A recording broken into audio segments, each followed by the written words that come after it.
She was the best thing that ever happened to me. That's how my grandpa described her.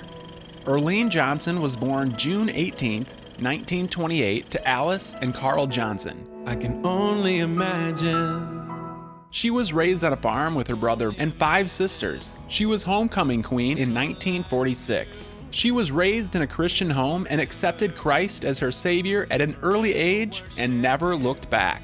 On May 4th, 1948, my grandma traded the last name Johnson for Foss when she married my grandpa, Palmer Foss. For the next nearly 65 years, they were best friends. During this time, my grandma worked part-time utilizing her sharp mind helping spot errors for a tax company and the Scotland Journal.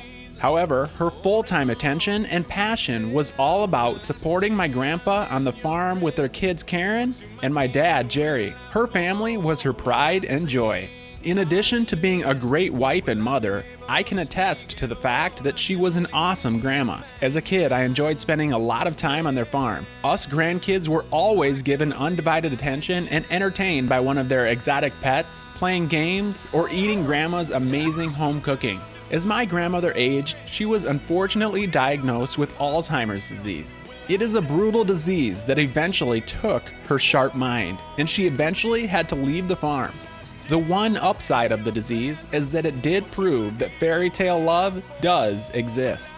Despite the illness, my grandparents spent time together every day until my grandpa passed away 2 years ago. He did everything he could to take care of her during her time of need, showing everybody what true love looks like.